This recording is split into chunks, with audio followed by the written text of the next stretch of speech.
இன்னைக்கு நாம 2023ல ரிலீஸ் ஆன த கான்ஃபரன்ஸ் அப்படின்ற மூவியை தான் பார்க்க போறோம். இந்த படத்தோட ஸ்டார்டிங் சீன்ல 9 பேர் கொண்ட ஒரு குழுவை காட்டுறாங்க. இந்த 9 பேர் யாருன்னா ஒரு விதமான இன்வெஸ்டர்ஸ். இவங்க இப்போ முன்ன பின்ன தெரியாத ஒரு ஊருக்கு தான் போயிட்டு இருக்காங்க. எதுக்குன்னா இந்த 9 பேரும் சேர்ந்து அந்த ஒரு ஊர்ல ஒரு ஷாப்பிங் காம்ப்ளெக்ஸ் கட்ட போறாங்களாம். ஸோ நேரடியாக போயிட்டு அந்த ஒரு ஏரியாவை என்கொயரி பண்றதுக்காக தான் இப்போ போயிட்டு இருக்காங்க. ஃப்ரண்ட் சீட்ல கொஞ்சம் ஓல்டா ஒரு லேடி உட்காந்துட்டு இருக்காங்க இல்லையா, அவங்க தான் மொத்த டீமுக்குமே ஹெட் மாதிரி. ஸோ அவங்களை ஹெட் கமாண்டர்னு சொல்லிக்கலாம். பின்னாடி எங்க ஒரு லேடி உட்காந்துட்டு இருக்காங்க இல்லையா, இவங்க தான் நம்ம படத்தோட முக்கியமான ரோலை ப்ளே பண்ண போறாங்க. அவங்க பேர் லீனா. இவங்களும் டிராவல் பண்ணி ஷாப்பிங் காம்ப்ளெக்ஸ் கட்ட போற அந்த ஒரு இடத்துக்கும் வந்துடுறாங்க. நான் சொன்னேன் இல்லையா ஹெட் கமாண்டர், அவங்களும் அந்த ஒரு இடத்துல இறங்கி மொத்த டீமுக்கும் முன்னாடி ரொம்ப மோட்டிவேஷனா உற்சாகமா ஒரு ஸ்பீச்சை கொடுக்குறாங்க. ஆனா அந்த டீம் அந்த ஒரு ஸ்பீச்சை ஒரு பொருட்டாவே மதிக்கல. எல்லாரும் மூஞ்சிலும் சலிப்பு தான் தெரியுது. எவனுமே ஒரு உற்சாகமா ஃபீலே பண்ணல. அதுக்கப்புறம் அந்த சைட்ல இருந்து எல்லாருமே கிளம்பி இவங்க புக் பண்ண ஹோட்டலுக்கு வந்துடுறாங்க. இவங்க இப்போ வந்திருக்கிறது பாத்தீங்கன்னா சிட்டில இருந்து ரொம்ப தள்ளி இருக்கிற ஒரு குட்டி கிராமத்துக்கு தான் வந்திருக்காங்க. ஃபியூச்சர்ல இது ஒரு சிட்டியா மாறப்போதான். ஸோ முன்கூட்டியே அவங்களோட ஷாப்பிங் காம்ப்ளெக்ஸ் இருந்தால் டெவலப் ஆகும் அப்படின்ற ஐடியாவில் தான் அந்த ஒரு ப்ராஜெக்டை எடுத்துகிட்டு வந்திருப்பாங்க.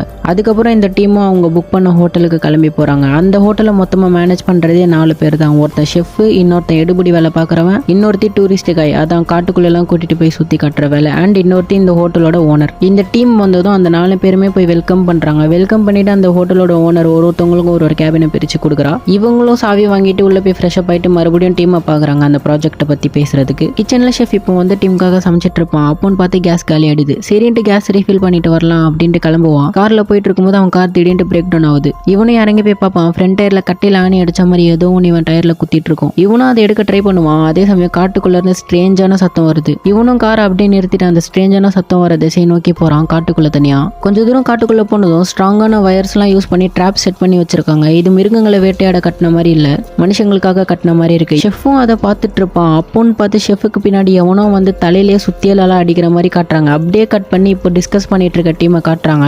அந்த டீமும் நம்ம பிசினஸ் எப்படி வெளியில கொண்டு போறது, இங்க ஒரு ஷாப்பிங் மால் இருக்குன்னு நம்ம எப்படி 4 பேர்கிட்ட சொல்றது அப்படின்ற டாபிக்ல டிஸ்கஸ் பண்ணிட்டு இருக்காங்க. அப்போ அந்த டீம் கமாண்டர்னு ஒருத்தர் சொன்ன இல்லையா ஹெட் கமாண்டர், அவங்க வந்துட்டு ஒரு ஆட் ப்ரிப்பேர் பண்ணிருப்பாங்க. அந்த ஆடை போட்டு காட்டுறாங்க. அந்த ஆட்ல இந்த ஷாப்பிங் மால் ஃபியூச்சர்ல எப்படி இருக்கும், இந்த ஷாப்பிங் மாலால என்னென்ன பெனிஃபிட் அப்படின்றத மொத்தத்தையும் கவர் பண்ணி ஒரு அட்வர்டைஸ்மெண்ட்டா ப்ரொவைட் பண்ணிருப்பாங்க. ஆனா அந்த அட்வர்டைஸ்மெண்ட்டை பார்த்த மற்ற இன்வெஸ்டர்ஸ் யாருமே அதை மதிக்க கூட இல்லை. அதுக்கப்புறம் எல்லாருமே சாப்பிட போறாங்க. எல்லாருக்குமே சாப்பிட்றதுக்காக ஹாட் டாக்ஸ் அண்ட் காஃபி தான் கொடுக்குறாங்க. ஏன்னா போன ஷெஃப் இன்னும் திருப்பி வராததுனால மேனேஜ்மெண்டால சரியான ஃபுட் ப்ரொவைட் பண்ண முடியல. அந்த ஹாட் டாக்ஸ் ரொம்ப ஆறி பேர் இருந்ததுனால கொஞ்சம் பேர் அதை சாப்பிடவும் இல்லை. மறுபடியும் எல்லாருமே டீமை பார்க்குறாங்க அந்த ப்ராஜெக்ட்டை பற்றி பேசுறதுக்கு. அப்போ ஹீரோயின் கிட்ட ஒரு டாக்குமெண்ட்டை கொடுக்குறாங்க. ஹீரோயினும் அந்த டாக்குமெண்ட்டை படிச்சு பார்த்துட்டு இதில் பாதி பேப்பர் நான் சைன் பண்ணவே இல்லை அப்படின்னு சொல்றாங்க. அதுக்கு டீம்ல இருக்க மற்ற பேரும் அப்புறம் யார் பேய் வந்து சைன் பண்ணிச்சா அப்படின்ட்டு ஒரு மாதிரி கலாய்க்க ஆரம்பிக்கிறாங்க. அதுக்கு ஹீரோயினும் இல்லை, நம்ம அப்ரூவல் வாங்கின இடத்துல நம்ம ஓன் பண்ண லேண்ட்ல தான் அந்த ஷாப்பிங் காம்ப்ளெக்ஸ் இருக்கிறதுக்கு நான் விருப்பப்பட்டு சைன் பண்ணேன். ஆனால் நீங்கள் இல்லீகலாக பக்கத்தில் இருக்கிற குட்டி குட்டி ஃபார்மர்ஸோட லேண்டையும் எழுதி வாங்கியிருக்கீங்க, இதுக்கு நான் சைன் பண்ணவே இல்லை, என்னோட சைன் யாரும் மிஸ்யூஸ் பண்ணியிருக்காங்க அப்படின்ட்டு சொல்றா. அதை கேட்ட மற்ற டீம்மேட்ஸ் அது ஒரு பொருட்டாவே எடுத்துக்கல. அதுக்கு பதிலாக ஒரு பெரிய அளவில் பிசினஸ் பண்றோம், இன்வெஸ்ட்மெண்ட் பண்றோம்னா கொஞ்சம் அப்படி இப்படிதாமா இருக்கும் அப்படின்ட்டு ஹீரோயின் கிட்டே சொல்றாங்க. அதுக்கு ஹீரோயினும் சரி, ஆனா அந்த ஃபார்மர்ஸ்க்கு ஏதாச்சும் ஒரு பணம் கிணம் கொடுத்தீங்களா அப்படின்ட்டு கேட்குறாங்க. அதுக்கு மற்ற டீம்மேட்ஸும் இல்லை, நாங்க ஒண்ணுமே கொடுக்கல அப்படின்ட்டு சொல்றாங்க. இதை கேட்ட ஹீரோயினுக்கு ஒரு மாதிரி அப்செட் ஆயிடுது. இந்த டீம்ல ஒரு திமிரு பிடிச்சவன் இருப்பான். அவன் தான் பெரிய இன்வெஸ்டர் போல. அவனை திமிரு பிடிச்சவனே சொல்லிப்போம். அந்த திமிரு பிடிச்சவன் நம்ம ஹீரோயினை தனியா கூட்டிட்டு போயிட்டு என்ன பண்ணிட்டு இருக்க, நீ மொத்த டீமையும் கொலாப்ஸ் பண்ற, ப்ராஜெக்டை கெடுக்க பாக்குற அப்படின்ட்டு சொல்றான். அதுக்கு ஹீரோயினும் இது இல்லீகல், நம்ம பண்றது தப்பு, நான் ஒரு காலமும் இதை ஒத்துக்க மாட்டேன் அப்படி இப்படின்ட்டு பேசுவா. அதுக்கு அந்த திமிரு பிடிச்சவனும் இப்போ என்ன உனக்கு, நம்ம காசு கொடுக்கணும் அவ்வளவுதான், அந்த ஃபார்மர்ஸ்க்கு ஒண்ணுக்கு 2 மடங்கா கொடுத்துடலாம், ஆனா தயவு செஞ்சு இந்த ப்ராஜெக்டை கெடுக்காத, இந்த ப்ராஜெக்ட் அது போகலே போகட்டும், அந்த ஃபார்மர்ஸ்க்கு போக வேண்டிய காசு போய் சேரும் அப்படின்ட்டு சொல்றான். அப்படியே கட் பண்ணி எடுபடி பையனை காட்டுறாங்க. அவன் மரத்துல கட்டப்பட்ட ஊஞ்சல்ல படுத்துட்டு பியர் குடிச்சிட்டு இருப்பான். அப்போ சடனா ஒரு கத்தி உன்னோட நெஞ்செலும்புக்கு நடுவுல இருந்து அப்படியே புடைச்சிட்டு வெளியில வரும். அப்படியே அந்த கத்தி பியர் பாட்டிலுக்கு நடுவுல சுருவிட்டு நிற்கும். ஷெஃபை தலையில அடிச்ச அதே ஆள் தான் இவனையும் கொண்டு இருக்கான். அப்போ ஷெஃபுக்கும் இதே நிலைமை தான் அப்படின்றது தெளிவா தெரியுது. அப்படியே கட் பண்ணி இப்போ கொண்ட எடுபடி பையனோட பாடியை பெட்ஷீட்ல சுத்தி அதை எடுத்துட்டு போய் ஏரியில முழுங்க வச்சுட்டு வந்துடுறான். அதுக்கப்புறம் இப்போ டீம்மேட்ஸ் எல்லாம் ஒன்னா உட்காந்து சாப்பிட்டுட்டு இருப்பாங்க.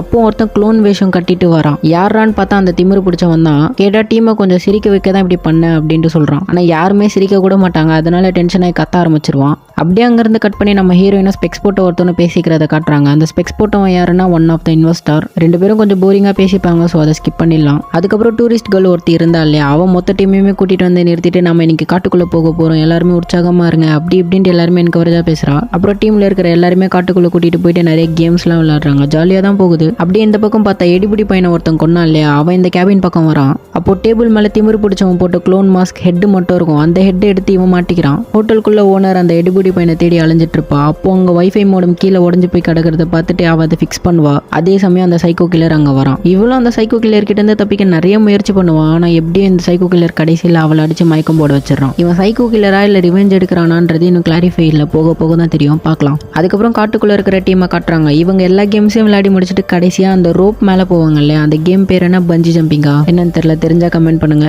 அதை விளையாடுறதுக்காக நின்றுட்டு இருக்காங்க. ஆனா அந்த ரோப் வந்து இந்த நதிக்கரையில இருந்து அந்த நதிக்கரை வரைக்கும் போகும், கொஞ்சம் லாங். ஸோ யார் போலான்ற மாதிரி எல்லாருமே யோசிச்சுட்டு இருக்காங்க. அந்த டூரிஸ்டுகள் தான் நம்ம ஹீரோயினை ஃபர்ஸ்ட் இன்வைட் பண்றா. நீ வா, கொஞ்சம் ஜாலியாக தான் இருக்கும், பயப்படாம வா அப்படின்ட்டு கூப்பிடுறா. ஆனா நம்ம ஹீரோயின் கொஞ்சம் தயங்கரா பயப்படுறா. இதை யூஸ் பண்ணிட்டு அந்த டீம்ல ஒரு திமிரு பிடிச்சவன் இருந்தான் இல்லையா, நம்ம ஹீரோயினை ஓட்ட ஆரம்பிக்கிறான். ஹீரோயினும் கொஞ்சம் அப்செட் ஆகி அங்கிருந்து கிளம்பி ரூமுக்கு வந்துடுறா. ஆனா ஸ்ட்ரெயிட்டா இவளோட கேபினுக்கு போகாம அந்த திமிரு பிடிச்சவனோட கேபினுக்கு போறா.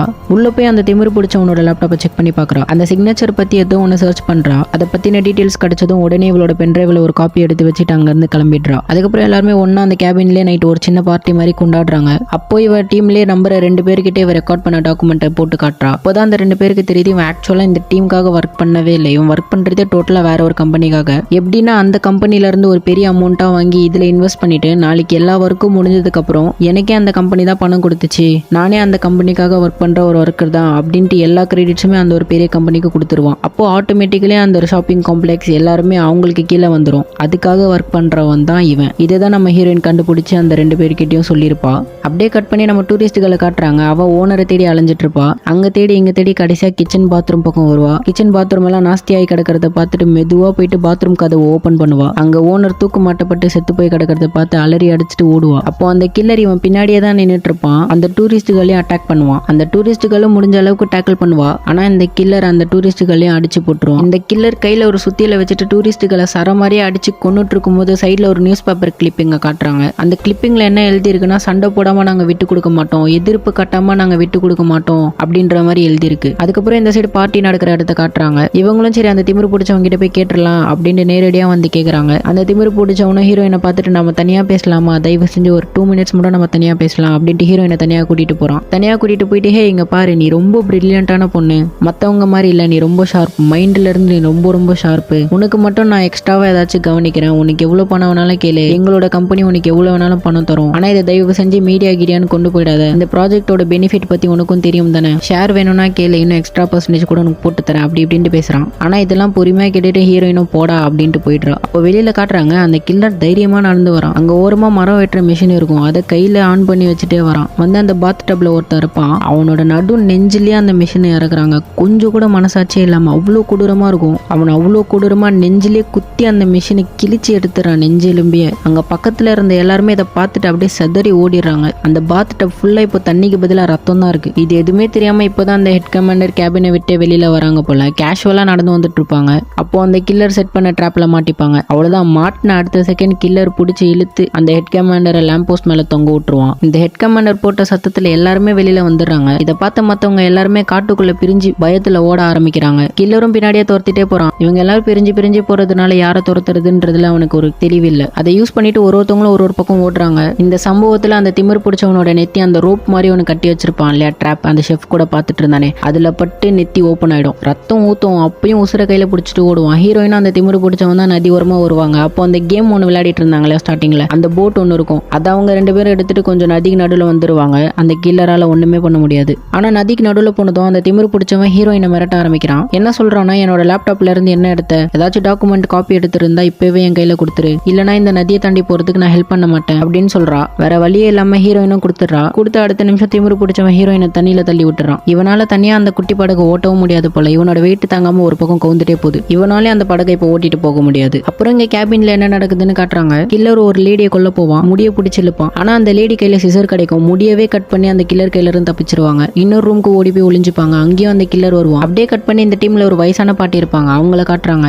அவங்க தன்னோட கேபினுக்கு வராங்க. வந்து பார்த்தா உள்ள அந்த திமிரு பிடிச்சவன் இருக்காங்க. வந்து அவனோட நெத்திக்கு தையெல்லாம் போட்டு விடுறாங்க இந்த அம்மா. அப்புறம் அந்த திமிரு பிடிச்சவன் இந்த பாட்டி கிட்ட, நம்ம இங்க இருந்து தப்பிக்க ஒரு வழி இருக்கு, வெளியில ஒரு ட்ரை சைக்கிள் இருக்குல்ல, அதை நம்ம யூஸ் பண்ணி வெளியில போயிடலாம், வெளியில போயிட்டு போலீஸை கூப்பிட்டுட்டு வந்தோம்னா மத்தவங்களையும் காப்பாத்திரலாம் அப்படி இப்படின்னு பேசி பாட்டியை யூஸ் பண்ணி தப்பிக்க பார்க்குறான். பாட்டியும் சரின்ட்டு ஹெல்ப் பண்ணுறேன்னு சொல்கிறாங்க. சரின்ட்டு அந்த ட்ரை சைக்கிள் ஆன் பண்ணுறான். கொஞ்சம் தள்ளணும் போல அதை ஸ்டார்ட் பண்ணுறதுக்காக பாட்டியை தள்ள விடுறான். கொஞ்சம் தூரம் போனதும் ட்ரை சைக்கிள் ஆன் ஆயிடுது. அதே சமயம் கில்லரும் பின்னாடியே வரான். அந்த பாட்டி நிறுத்துன்னு வாங்க, இவன் நிறுத்தவே மாட்டான். அந்த பாட்டி அந்த ட்ரை சைக்கிளை விடவே மாட்டாங்க. ஒரு கட்டத்துக்கு அப்புறம் அவன் ஓட்டிட்டு போயிடுவான். பாட்டி இங்கேயே லாக் ஆயிடுவாங்க. பின்னாடியே அந்த கில்லர் வேற நடந்து வந்துட்டு இருக்கான். இவங்களுக்கு என்ன பண்றதுனே தெரியல. அந்த கில்லர் கிட்டே போயிட்டு உனக்கு என்ன வேணும் சொல்லு, நான் பண்றேன். நீ அந்த ஃபார்மரோட பையன் தானே, உன்னோட லேண்டை உனக்கே திருப்பி தர சொல்றேன் அப்படி இப்படின்னு பேசுறாங்க. ஆனா இந்த கில்லர் கொஞ்சம் கூட பாவம் போச்ச பார்க்காம அந்த பாட்டியோட நடு நெத்திலே கத்திய ஒரே குத்தா குத்திடுறான். அவள் தான் பாட்டி காலி. அந்த திமிரு பிடிச்சவன் ட்ரை சைக்கிளை ஓட்டிட்டு போனான் இல்லையா, அவன் கில்லர் செட் பண்ணி வச்ச ட்ராப்ல வண்டியை ஏத்தி வண்டியோட பக்கத்துல இருக்கிற நதியில விழுந்துருவான். அப்புறம் காட்டுக்குள்ள என்ன நடக்குதுன்னு காட்டுறாங்க. கேபின்ல இருந்த மத்தவங்க எல்லாரும் கையில கிடைக்கிறது எல்லாத்தையுமே ஆயுதமா எடுத்துக்கிட்டு இங்க இருந்து எப்படியாச்சும் தப்பிச்சு போயிடலாம் அப்படின்ட்டு காட்டு வழியா தப்பிச்சு போக பாக்குறாங்க.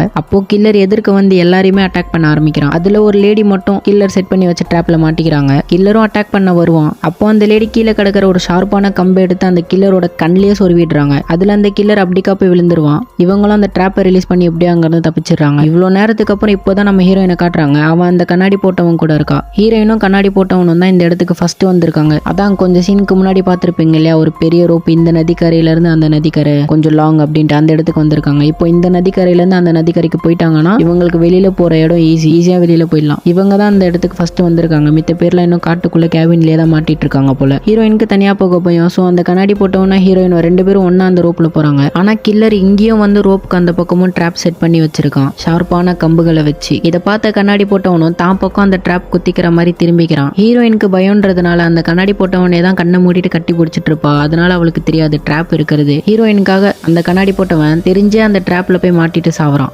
ஹீரோயினுக்கும் இதுல கொஞ்சம் காயம் போட்டிருக்கும். ஆனா அவ சேஃப் தான். இப்போ மறுபடியும் கேபின்குள்ள என்ன நடக்குதுன்னு காட்டுறாங்க. எல்லாருமே ஒரே ரூம்ல எல்லா கதவையும் சாத்திட்டு கில்லர் வந்தா கொண்டுடலாம் அப்படின்ட்டு காத்துட்டு இருக்காங்க. கில்லரும் வரான். ஆனா இவங்க எதிர்பார்த்த மாதிரி வராம வேற வேற டைரக்ஷன்ல வந்து எல்லாருமே அட்டாக் பண்ண ஆரம்பிக்கிறான். ஒரு கட்டத்துல ஒரு லேடியை ட்ரில்லிங் மிஷின் வச்சு கொலை பண்ண போவான். அப்போ அந்த டீம்ல ஒரு வயசானவர் இருப்பாரு. அவர் கையில ஒரு ஃபயர் கன் கிடைக்கும். அதை எடுத்துட்டு வந்து கில்லரோட மாஸ்க்லயே அடிச்சு விட்டுறாரு. அவனோட மாஸ்க் அப்படியே நெருப்புல தீ பத்திட்டு எரியுது. ஆனா அவன் அதை எப்படியோ தண்ணில எல்லாம் முக்கி அணைச்சிட்டு மறுபடியும் அந்த தாத்தாவை அட்டாக் பண்ண வரான். ஆல்மோஸ்ட் அந்த தாத்தாவை அட்டாக் பண்ண போற சமயம் பின்னாடில இருந்து யாரோ வந்து சரமாரியா மண்வெட்டி வச்சு அந்த கில்லரோட தலையை வெட்டி எடுத்துறாங்க. அப்படியே தனியா போயிடுதுங்க அவன் தலையே. யாருன்னு பார்த்தா அந்த ட்ராப்ல கால் மாட்டிச்சுல்ல அந்த லேடி பயங்கரம் காட்டிட்டாங்க. அவ்வளவுதான், கில்லர் செத்துட்டான். இப்போ இந்த பக்கம் தப்பிச்சு போன ஹீரோயின் எங்கடான்னு பார்த்தா நதியில விழுந்து கிடந்தான் இல்லையா அந்த திமிரு பிடிச்சவன், அவன் சாவல போலங்க, மயக்கம் போட்டு தான் விழுந்திருக்கான். அவன் எந்திரிச்சு நம்ம ஹீரோயின் அட்டாக் பண்ண வரான். இப்போ ஹீரோயினுக்கு அந்த திமிரு பிடிச்சவனுக்கு நடுவில் சண்டை. ஒரு கட்டத்துக்கு அப்புறம் நம்ம ஹீரோயின் அந்த திமிரு பிடிச்சவனோட தலையை பிடிச்சிக்கிறா. அவனுக்கு தான் தையல் போட்டிருக்கு இல்லையா,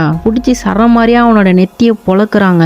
அவனோட தையல் ஒண்ணுன்னா விட்டுட்டே வருது. கடைசியில அவன் நெத்தியை பொழுந்து நிறைய ரத்தம் போய் அந்த நதியிலே விழுந்து செத்துடுறான். அதுக்கப்புறம் போலீஸ் வந்துடுது. மித்த பேர் எல்லாருமே ரெஸ்கியூ பண்ணி கூட்டிட்டு போயிடுறாங்க. இந்த இடத்துல இந்த படமும் முடியுது. இப்போ நான் பேசும்போது ஏதாச்சும் மிஸ்டேக் பண்றேனா ஆர் என்னோட எடிட்டிங்ல ஏதாச்சும் இம்ப்ரூவ்மெண்ட் வேணுமா அப்படின்ற உங்களோட தனிப்பட்ட ஒப்பீனியனை கீழே கமெண்ட் பண்ணுங்க. அண்ட் உங்களுக்கு என்னோட வாய்ஸ்ல ஏதாச்சும் மூவி எக்ஸ்பிளைன் பண்ணணும், மூவி எடுத்து பேசணும் அப்படின்ற மூவி சஜஷன்ஸ் இருந்தா கூட கீழே கமெண்ட் பண்ணுங்க. நெக்ஸ்ட் வீடியோல பார்க்கலாம். தேங்க்யூ.